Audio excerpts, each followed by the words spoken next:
On today's show, we talk to artist Beth Adoette, get a short Just the Facts update on Kingston town government, and dance with our star Donna Curtin of Pilgrim Hall Museum. We'll also highlight upcoming things to do on the South Shore, including events, shows, classes, and programs in Plymouth, Pembroke, Kingston, and Duxbury. We're glad you're here. Let's get started.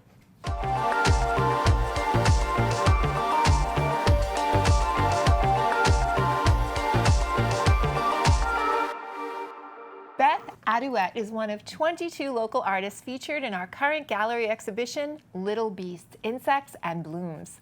Beth visited our studio to talk about her art, inspirations, and her favorite little beast. A lot of people have a certain moment in time when they think then they realize they're an artist, but I don't think it happened like that with me. I grew up in a family of artists. My dad's side were musicians. My mother's side was artists and art teachers. And I think I just grew up knowing you just create. And I kind of figured everyone does that. So I know going to college, I was a little torn between going into music or going into art. But glad I chose the path I did.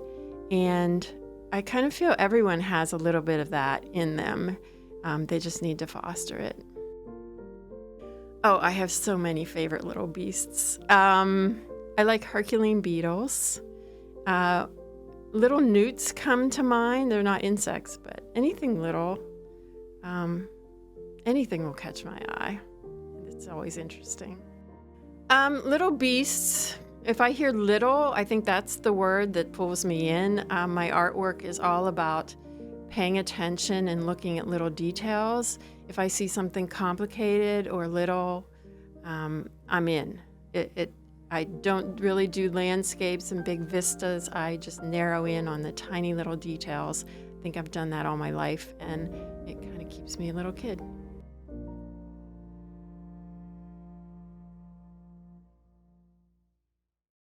Little Beasts, Insects and Blooms is up until June 5th. Stop by to see Beth's art and the work of the 21 other artists featured here at Gallery at the local scene at 4 Collins Ave in Plymouth, Monday through Thursday from 10 a.m. until 8 and Fridays from 10 to 6. Are you worried your kids are starting to act more like androids in adolescence? Do you feel like your processing power is reduced by the constant onslaught of technology? On Tuesday, May 12th from 2 to 3 p.m., the Plymouth Public Library invites you to How to Robot-Proof Your Kids and Yourself, a virtual sit-down with the legendary Dr. Vivian Ming. A theoretical neuroscientist, Dr. Ming identifies as a professional mad scientist and will discuss how we can stay relevant when AI starts taking over the heavy lifting. Drawing from her book, Robot Proof, she'll offer strategies and approaches to keep your career from getting deleted and you and your kids smarter than a smartphone. She's got the chips to back it up. Dr. Ming has founded 7 startups and builds AI for good in her spare time. The virtual program might just be the software update your brain is looking for. Visit the Plymouth Public Library website to sign up and get your link for this virtual event. The 2026 Dancing with Our Stars Gala event by the Plymouth Area Chamber of Commerce was not just a dance competition and a fantastic night out for the community, but a major community fundraiser that supports small local businesses through the Plymouth One Fund. Competitor and executive director of Pilgrim Hall Museum, Donna Curtin, worked with her Fred Astaire dance instructor to make the beloved 80s song 867-5309 her dance calling card. Take a look. So, dancer number 4, we're going to turn to the TVs to watch why Donna Curtin of Pilgrim Hall Museum, why she is dancing in this year's Dancing with Our Stars. I'm Donna Curtin. I'm the executive director of Pilgrim Hall Museum, one of the oldest museums in the country, right here in downtown Plymouth. And I have been overwhelmed with how fantastic this experience has been. It's been a sheer delight. And it's a wonderful way to support our chamber that does so much for our local community and for the Plymouth One Fund. One of the greatest parts of this experience has been working with the incredible team at Fred Astaire Studios. Casey and Forrest and all of the marvelous instructors here have guided all of us through this process with such energy and kindness and a sense and spirit of total fun. It is such a blast. I've really loved it. And I hope everybody learns more about Fred Astaire Studios here in Plymouth. All right, ladies and gentlemen, here she is with her partner, Owen Burns. Ladies and gentlemen, Donna Curtin.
Ladies and gentlemen, Ms. Donna Curtin and Owen Burns.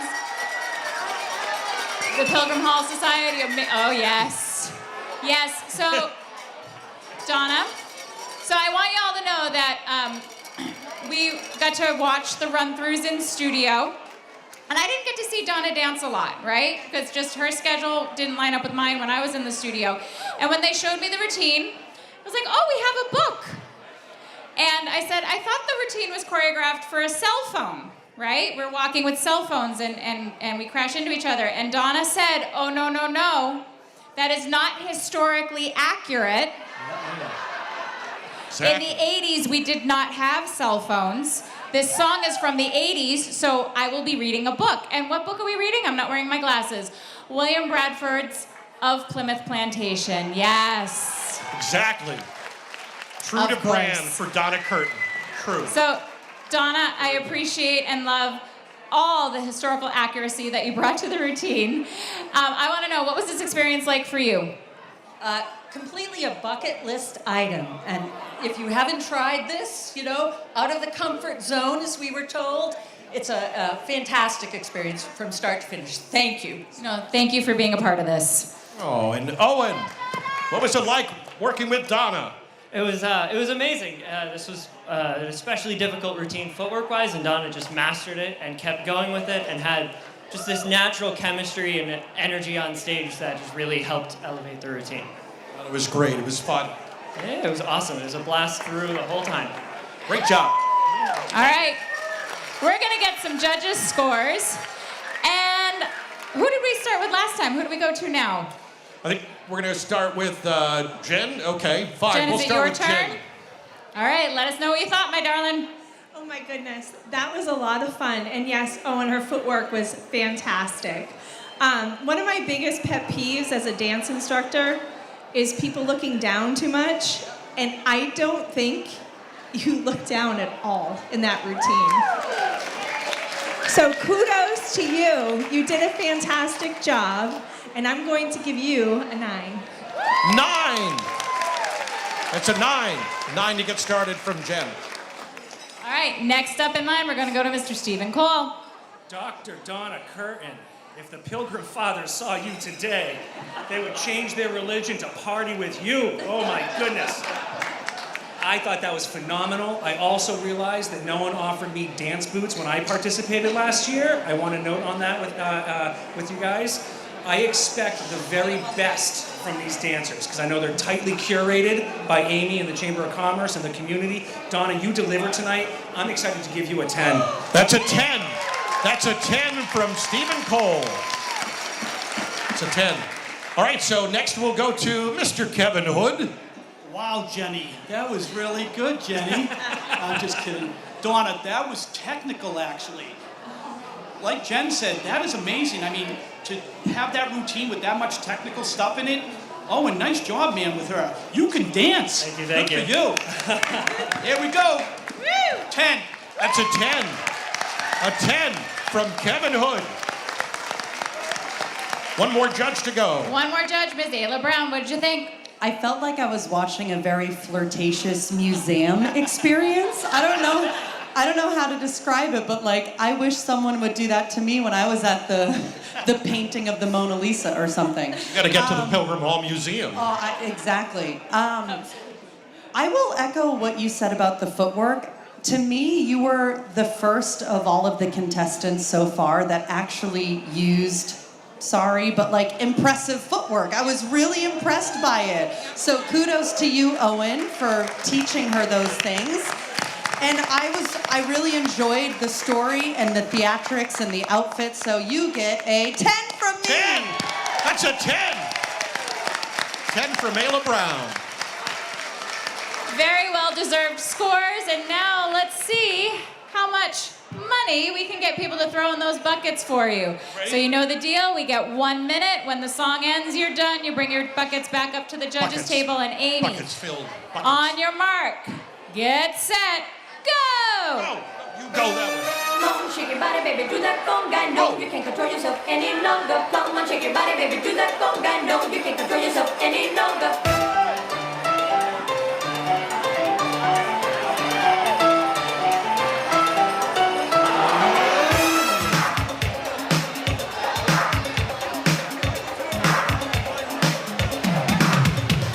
Come on, shake your body, baby, do that conga. No, you can't control yourself any longer.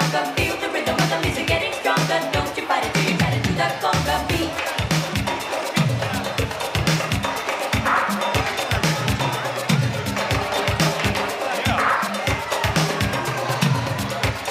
All right, the song is almost over. Get all your cash in the buckets.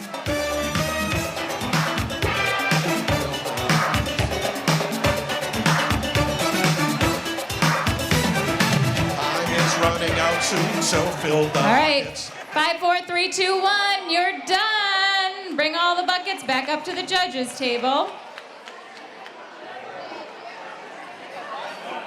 right.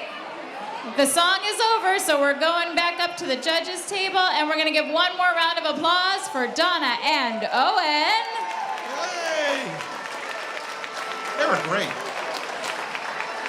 Hey, Rob, how do you think the show's going so far? I'm having fun so far. It's season 5. Is everybody else having fun so far? And you ready to... Okay, we're going to have some more dancers coming up. And here's a fun thing we get to do. We get to get an update on the leaderboard from Miss Amy. So how are we doing with fundraising? That is right. So I am very excited. I will tell you, I am still sweating from counting Deb Balboni's donations. Wow. I am really excited to share with you this update. So we had an incredible fundraiser in the past who happens to be a judge here, Kevin Hood. His fundraising number was $15,966, and Deb just smoked him. Wow! Wow! She is at $20,000. $20,000?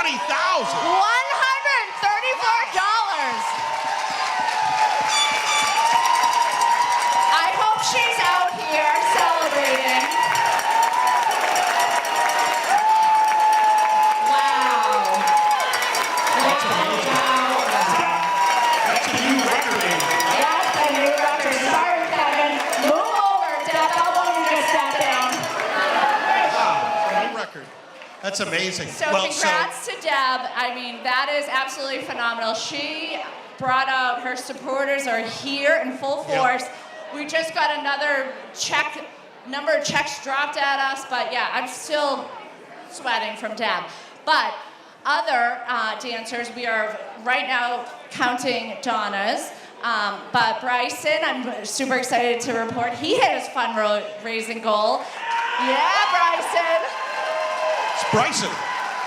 Bryson, nice job collecting the dollars. You are at $5,966. Wow. $59.96. And Will, who was also behind, and I think he's over here, did an amazing job working the room, and he's at $5,594. So he hit his goal as well. Wow. And we are busy counting. Everybody's back here counting. There they are, Yeah. counting the money. That's great, Amy. Keep it coming. All right, thank you, Amy Naples, Plymouth Area Chamber of Commerce with the leaderboard update. And don't forget, viewers at home, you too can donate, and we're accepting all forms of payment. Venmo at PACC_1620, or you can scan the QR codes for your favorite dancers. And remember, every dollar counts, so no matter how big or how small, it all goes toward small businesses here in Plymouth. That's why we're here tonight. Even if you think you know everything there is to know about Amelia Earhart, think again. Because on Thursday, May 7th, the Center Duxbury is helping her story take flight in a whole new way. At 3 p.m., they're hosting Amelia Earhart, Beyond the Skies, a special LGBTQ program that dives deep into the life of the woman who refused to stay grounded. This talk will go way beyond the cockpit and include her high-flying advocacy for women's rights, her local ties to Boston, and the sheer altitude of her determination. Amelia wasn't just a pilot, she was a trailblazer who lived life on her own flight path, and this program is shining a light on her incredible legacy both in and out of the clouds. Register via the Center Duxbury website. Things are getting animated over at the Kingston Public Library. On Thursday, May 28th from 4 to 5 p.m., teen librarian Parker is inviting you to draw your own conclusions at the Graphic Novel Book Club. Whether you're a total pro at panels or sketchy on the details, this club is bound to be a real page-turner. Each month, you'll discuss the art and story of a new graphic novel, cycling through classics, nonfiction, adaptations, and new titles, exploring all the corners of this format. Then compete in a quick trivia session on the book you've read. This month's pick is Hunger's Bite by Taylor Robin. The story is set on a luxury boat where the first-class passengers are undergoing a gut-wrenching transformation. They've developed an insatiable appetite, and the captain is more than happy to serve up a full-course nightmare. This story about classism comes with content warnings for cannibalism and body horror. No registration is required. The Graphic Novel Book Club takes place in the teen room at the library. On May 16th, the folks at His Story invite you to experience Colonial Homes of Plymouth, a tour of Massachusetts' historic interiors. In a 4-hour journey through private colonial-era houses that are usually off-limits, you'll step inside the 1684 Nathaniel Church House and the late 18th century Richmond Burgess House, among others. From salt boxes to vernacular farmhouses, this will be a masterclass in old-fashioned luxury, with His Story's expert guides there to frame the history for you. You'll travel in style on a comfortable charter bus, making stops along the way. Since these are private homes, your chance for dwelling on the past is offered for 1 day only. For tickets and to learn more, visit hisstory.org. On Tuesday, May 19th from 2 to 3 p.m., the Duxbury Free Library is hosting the virtual event Reshape Your Beliefs and Unblock Your True Potential with world-renowned author Eyal to discuss his groundbreaking new work, Beyond Belief. The premise? That most of our limits aren't physical, they're psychological. In Beyond Belief, Near reveals how the hidden assumptions you carry shape what you see, how you feel, and what you do, and how to replace them with the beliefs that unlock your true potential. In this virtual talk, he'll break down the 3 powers of belief: attention, anticipation, and agency. This is not just positive thinking, it's firmly grounded in neuroscience. Eyal is also the author of the international bestsellers Hooked, How to Build Habit-Forming Products, and Indestructible, How to Control Your Attention and Choose Your Life, which have sold over 1 million copies in more than 30 languages. He previously taught at the Stanford Graduate School of Business and the Hasso-Plattner Institute of Design at Stanford. His writing has been featured in the New York Times and Harvard Business Review, and he is a regular contributor to Psychology Today. So he's definitely a guy who knows how to hook an audience. If you want to start doing instead of doubting, head over to the Duxbury Free Library's website to register for your virtual link. For a perfect way to tune up your weekend on Saturday, May 16th, the Spire Center for Performing Arts is bringing some Pine Tree State power to the stage with the Mallett Brothers Band.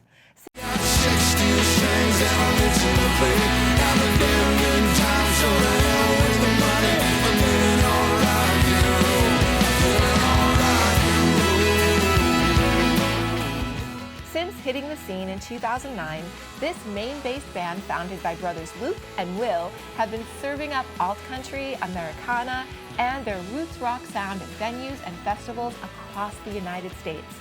To describe their shows, Americana Highway says the Mallett Brothers Band, sporting influences from northern New England, French-speaking Canada, the Cajun South, Texas, and even Ireland, has cooked up a sort of poutine gumbo that's spicy enough to melt your turntable. Sounds like a fun Saturday night. Doors open at 7 and showtime is at 8 p.m. Visit the Spire Center website to get your tickets. The Center Duxbury is making a splash on May 19th from 12:30 to 3 p.m., and they'd like to lure you in for a day of fun.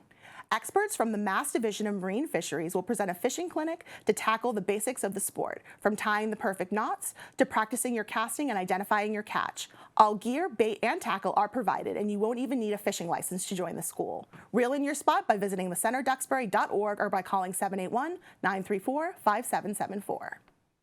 Are you looking for a springtime read with a story that's grown right here in our own backyard? The Plymouth Public Library is bringing the local literary scene into the spotlight. On Saturday, May 30th from 1:30 to 4 p.m., the library's front lawn will transform into a reader's paradise for the 3rd annual local author fair. This outdoor event is all about celebrating the creative chapters of authors from right here in southeastern Massachusetts. Meet and chat with some of the minds behind the manuscripts, browse their latest works, and even catch some live short readings. It's plotted to be a beautiful day to support our local wordsmiths and browse for your next read. For questions, call the library's reference desk at 508-830-4250, extension 205, or message the outreach team at outreach@plymouth.ocln.org. Next up is Dave Antoine with Kingston Government on the local scene. As the spring weather beckoned outside, the Kingston Sewer Commission held their second meeting on the second Tuesday of April. The April 14th meeting concerned 2 items: an appointment concerning the Miramar Housing Project, ultimately to discuss, review, and vote on the item; a joint meeting with the Water Department to discuss and review the allocated costs for the town. Delving in on the first topic, Miramar concerned a review of a project contract with legal counsel Elizabeth Lighton, joining remotely. The review was refining the agreement for this new project, tackling the following topics: that there was a financial unrestriction where fees coming from the project would stay unrestricted for commission use, while the developer would cover infrastructure fees. Chair Elaine Fiore expanded on this, that contract language could reflect that. Developers would be responsible for the building of the infrastructure, becoming an upfront fee while the town wouldn't incur any debt, while the commission would receive the user fees, flowing into an enterprise account as they do now, as a specific account line item. Said money could help the commission should they find themselves dealing with a future debt or shortfall in their operating budget, one that they currently don't anticipate, but one that would allow them the flexibility to utilize if needed in a legal and appropriate way. The reasoning behind this was due to previous contract language that legally complicated another town project.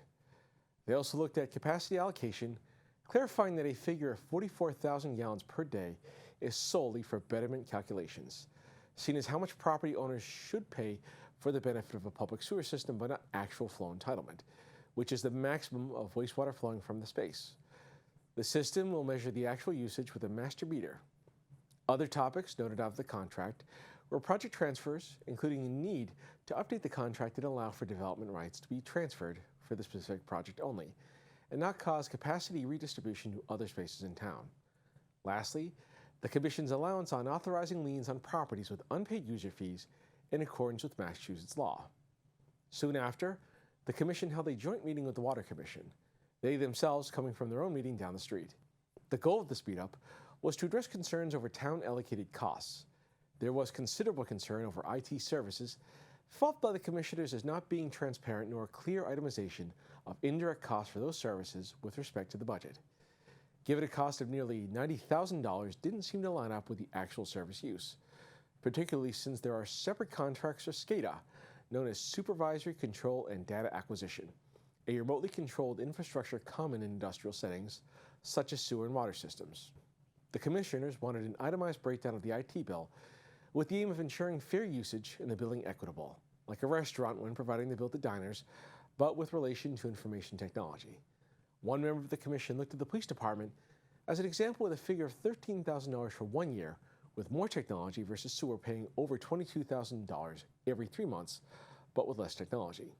The conversation will continue with the goal of crafting a clearer picture for the commissions. The Water Commission is looking to meet with the new town administrator soon, keeping the Sewer Commission in the loop while they find a way to establish a more reasonable and transparent policy. This has been your Kingston Government Access on the local scene. For a noteworthy Mother's Day weekend, the Snug Harbor Community Chorus is bringing their spring concert, Happy Together, Songs of Joy, Peace, and Community to the stage. With 60 voices raised in harmony under the artistic direction of Sarah Troxler and with collaborative pianist Darylyn Carler, the chorus will be joined by professional guest violinists and percussionists. Also performing live will be recipients of the Roy S. Kelly Memorial Scholarship, and there will be a raffle, proceeds of which will go directly toward helping students conduct their future musical educations. There will be 2 chances to catch these pitch-perfect performances. Saturday nights will be at the Duxbury Performing Arts Center at 7:30 p.m., and the special Mother's Day matinee will take place at 2 p.m. at the Ellison Center for the Arts. Get your tickets at snugharborcc.org. Mother's Day is just around the corner, and the Kingston Council on Aging is getting a head start on honoring all the incredible women in our community. If you'd like to treat mom or yourself to a morning that's as sweet as she is, the Kingston COA has a very special morning planned. On Thursday, May 7th at 10 a.m., the Senior Center is serving up an early Mother's Day delight. We're talking a full breakfast spread, Belgian waffles topped with a mixed berry compote, fluffy scrambled eggs, and savory sausage. The talented Chris Carter will be performing live music to add a soundtrack to the morning. It's the perfect recipe for a waffly great way to celebrate mom. The berry on top, there is no cost for this event. However, seating is limited, so please call the center to register.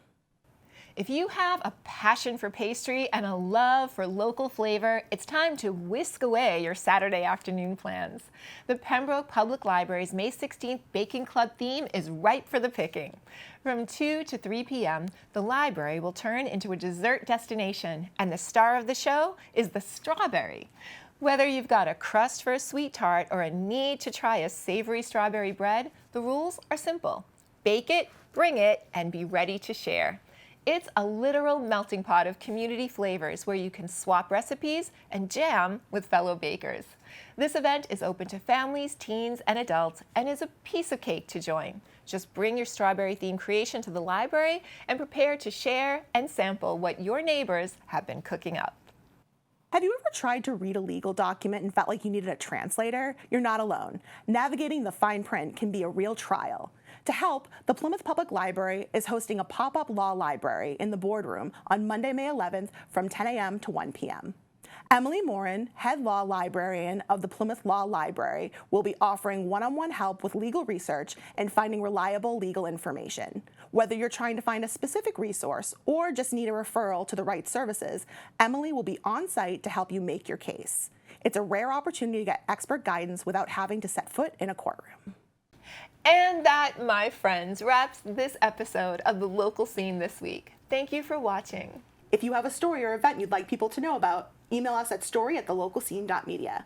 Want to know about events happening on the South Shore? Visit our website calendar at thelocalscene.media to check out just how vibrant our community is. And if you live or work in Plymouth, Pembroke, Kingston, or Duxbury and would like to have your own show or podcast, you should.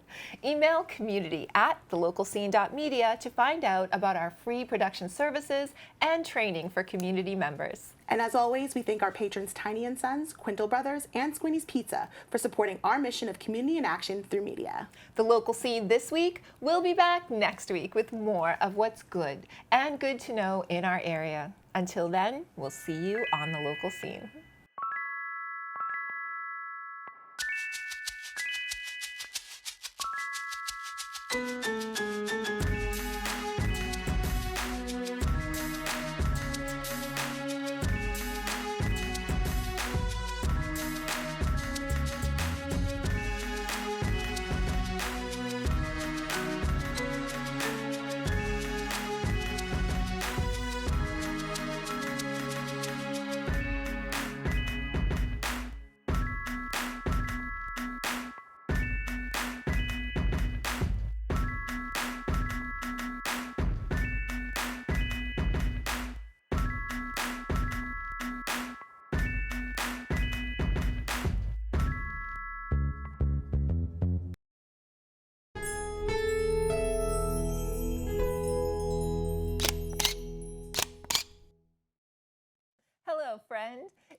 enjoyed this video, please think about scanning the QR code and making a contribution to the local scene. Every dollar is community media alive and our resources free to the community. We'll see you on the local scene.